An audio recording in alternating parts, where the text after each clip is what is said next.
But the seventh saw Snowdrop, and called all his brethren to come and see her, and they cried out with wonder and astonishment, and brought their lamps to look at her, and said, "Good heavens, what a lovely child she is!" And they were very glad to see her, and took care not to wake her. And the seventh dwarf slept an hour with each of the other dwarfs in turn till the night was gone. In the morning Snowdrop told them all her story, and they pitied her, and said if she would keep all things in order, and cook and wash and knit and spin for them, she might stay where she was, and they would take good care of her. Then they went out all day long to their work, seeking for gold and silver in the mountains.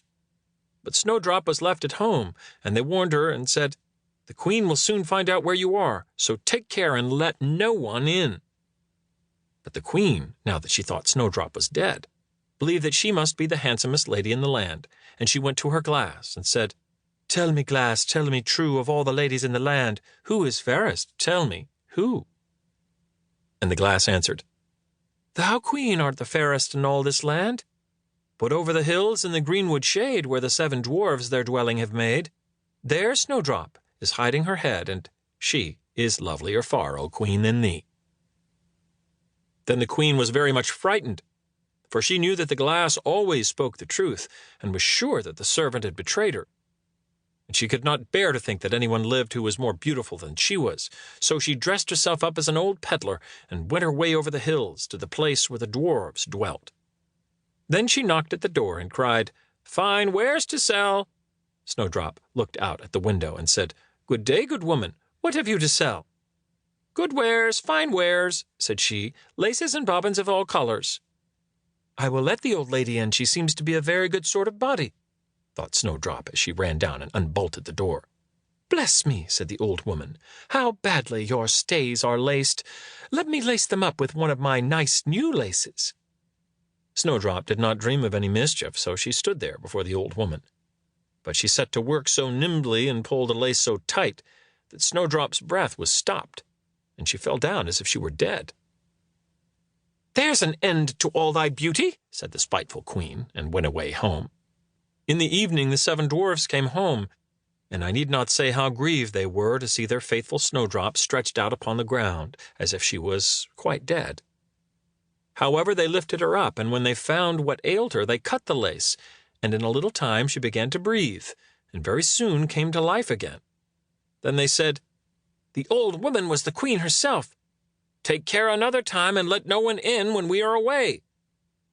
When the queen got home, she went straight to her glass and spoke to it as before. But to her great grief it still said, "Thou, queen, art the fairest in all this land. But over the hills in the greenwood shade, where the seven dwarfs their dwelling have made, there Snowdrop is hiding her head, and she is lovelier far, O queen, than thee." Then the blood ran cold in her heart with spite and malice to see that Snowdrop still lived. And she dressed herself up again, but in quite another dress from the one she wore before, and took with her a poisoned comb.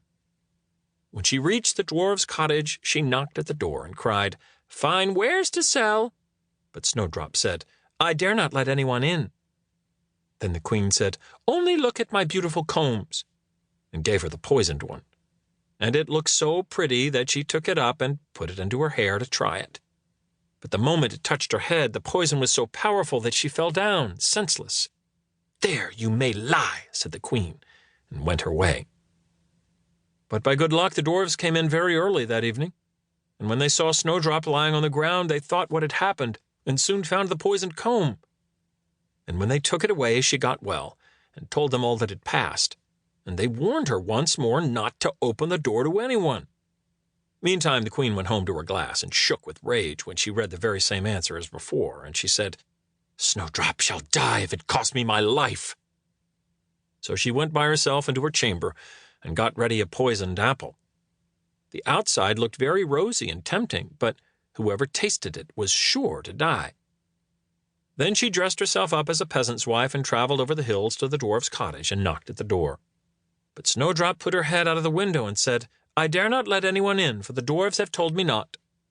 "Do as you please," said the old woman, "but at any rate take this pretty apple, I will give it to you." "No," said Snowdrop, "I dare not take it." "You silly girl," answered the other, "what are you afraid of? Do you think it is poisoned? Come, do you eat one part, and I will eat the other."